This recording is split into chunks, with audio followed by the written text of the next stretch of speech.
Welcome back, everybody. Welcome to another match reaction. Liverpool 1, Manchester City 1.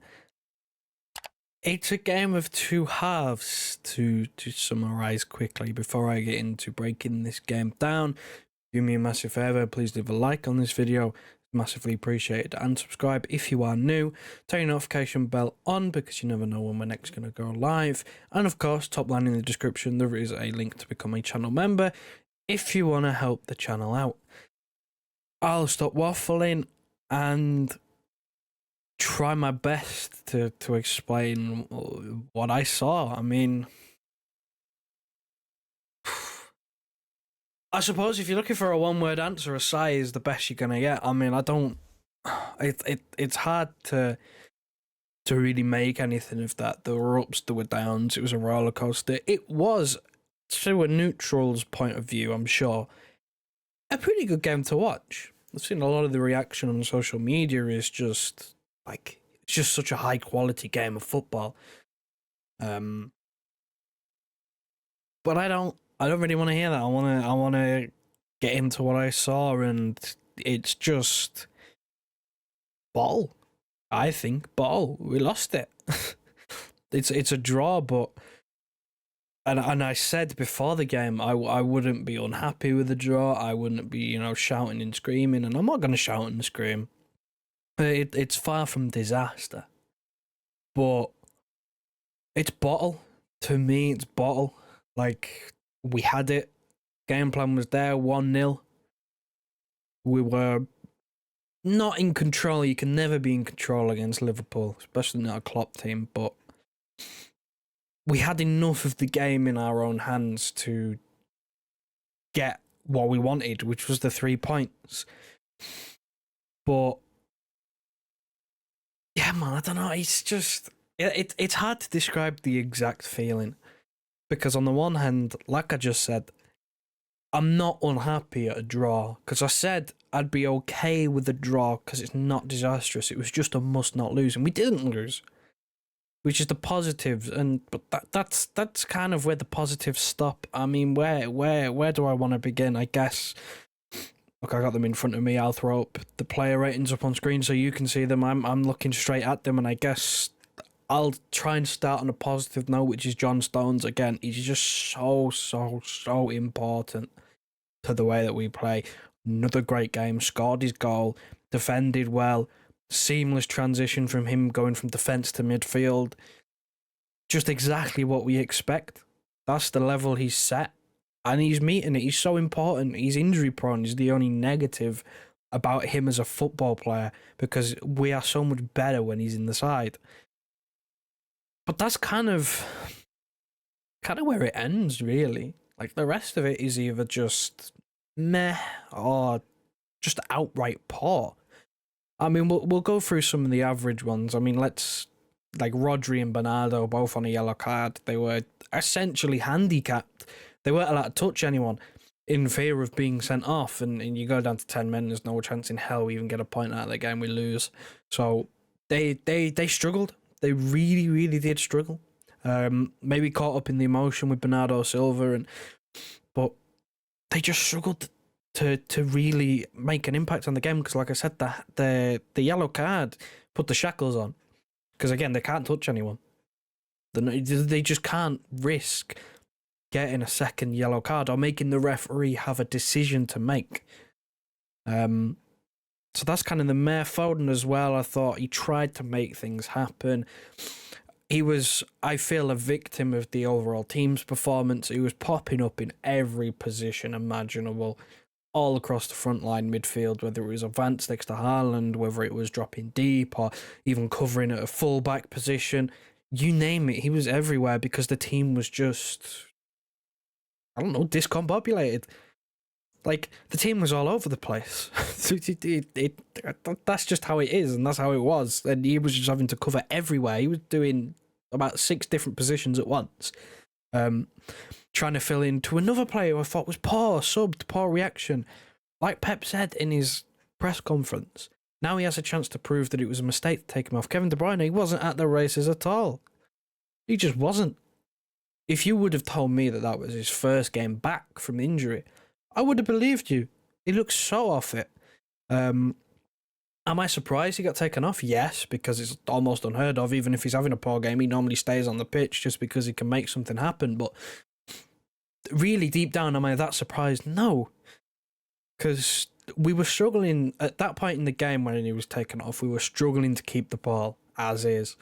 And him trying to unlock a defence and make that final pass and giving it away was just adding to the amount of times we were turning the ball over. So am I really surprised? No. But of course, yes, I am still slightly surprised because it's Kevin De Bruyne. He practically never gets taken off. And then we move into... I mean, this is the big talking point. Let's just get it out of the way with. Let's rip it off like a plaster. Julian Alvarez, absolutely woeful. Absolutely cataclysmically bad. Awful. Like, he was playing off the left wing, which in itself is weird because he's never really done that. If he's playing, he's either up front, or if Haaland's in the team, he's normally in behind him. Never normally in a wide position. I believe the last time that I can remember seeing him in a wide position was at the Emirates at Arsenal, which we lost, and he didn't play well there either. So you can maybe argue victim of the system, but he was absolutely atrocious. It kept giving the ball away, which is a consistent theme over the last couple of months. Heavy touches, misplaced passes, trying to dribble when he shouldn't. When he's trying to dribble on the edge of his box, remember him giving it away in the first half.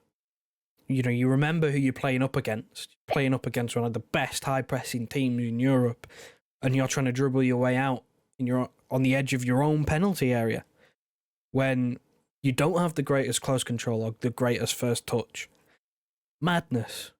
Absolute madness. I'm surprised he lasted as long as he did. And then I think the peak of the poor performance for me was, I believe it was in the first half.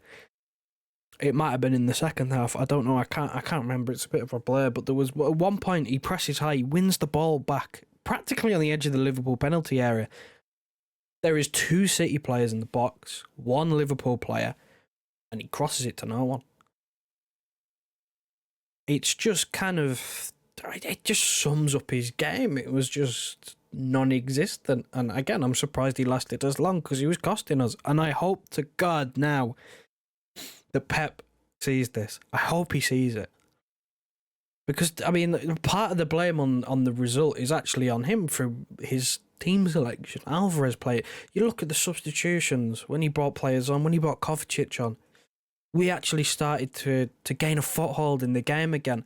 He played well when he came on, Kovacic, which then makes the Alvarez choice to start Alvarez in a wide area even more baffling. It makes it look so much worse when you bring on Kovacic and we start playing well again. It's just bizarre. And I mean, talking about mishit crosses, Kyle Walker, I don't think he played overall really, really bad. I don't think he played too bad. There were moments, don't get me wrong, where he was jogging or he was just Kyle Walker of early season. But that cross that he fired in at 1,000,000 miles an hour, I don't get it. I really don't get it. No one is getting on the end of that. It's like he was trying to shoot. He rifles it across. And the ball goes out, and that's an opportunity wasted. He was in a really good position. Again, I believe it was a 2-on-2 in the penalty area. You know, if he picks someone out, that's 2-0.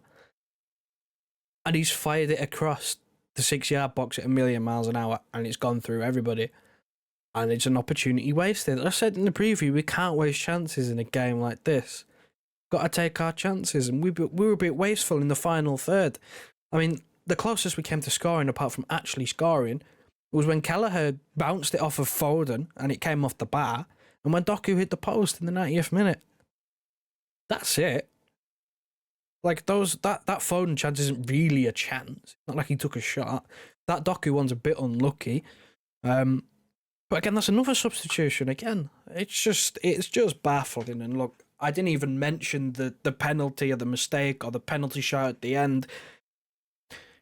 Because there's so much to talk about in this game. There's so much that happened, and I feel it's a real missed opportunity. I really do. That Liverpool team on paper is a far cry from the Liverpool of old that we used to go toe to toe with from the Mane, Salah, Firmino days, and Trent was missing, and that defense that they used to have, Trent, Robertson, Van Dijk. It was a far cry from them Liverpool teams that we used to go toe to toe with, and we still couldn't get a result. Again, I think we bottled it. I don't know what it is. We're losing. We're not losing to Liverpool. It feels like we're losing to a stadium. We are losing to Anfield FC. The players just bottle it in themselves whenever there's a trip to Anfield. That's what it feels like. To the point of we were 1-0 up. Second half we come out and we look like we've never played football in our lives. It was terrible. Upon reflection of the game, a draw. Maybe the fair result, because I think in the first half we just edged it. In the second half, Liverpool had their chances. But overall, it was there. That's my main takeaway is the result we wanted, the win. It was there. Staring us in the face. It was there. And we didn't take it. Again, we didn't take it. League's not over. Of course it's not. There's now only a couple of points between the top three. That game against Arsenal coming up next in the Premier League after the international break is absolutely massive. If you go back to the results previous this season against the big sides, it is worrying that we're not beating our competition. There's a lot of draws in there, not a lot of losses, but a lot of draws in there. But that game is huge. That game, Arsenal are above us, they're top of the league. It's simply becoming, there's 10 games to go, right? The question on the screen is who's going to win the league. We can do it, but we need to start winning games against, tougher opposition. Arsenal at home, Spurs away, Villa at home. These are tough opposition, right? And we need to be winning these games. So far this season, we haven't been winning those games. Look at the results against the top sides. I mean, against the traditional top six, the only one we've beaten is Man United. And we lost away at Arsenal and the rest are draws. It's not a good look. So that game against Arsenal, we have to win. We can't, win the league and not beat any of our competitors. It's not possible. Not possible. But we need to win that game. But I'll stop there. I realise I've gone on for quite a bit, but it's just one of those games where it's there, we didn't take it, we move on. The season is far from over, 10 games to go. Like I said, there's 30 points on offer. Maybe some late twists and turns, who knows? Of course, we've got to play Arsenal, so there's a few games against each other. But in terms of Liverpool, they've played us twice and Arsenal twice, so their running is not easy, but simpler, because they just have to do their job. As for us, again, we just have to try and do our job. We beat Arsenal. We still got to rely on Liverpool slipping up somewhere. So it's out of our hands now. It's out of our hands. We had the opportunity to put it in our hands, beat Liverpool, go top. We now no longer have that opportunity. We're gonna bank on someone else slipping up and us going near perfect again, which it doesn't excite me because we've done that so many times, and it's very taxing on the human body to do things like that. But I believe. That'll do from me. Do me a massive favour on your way out. Please leave a like on this video. It's massively appreciated. And subscribe if you are new.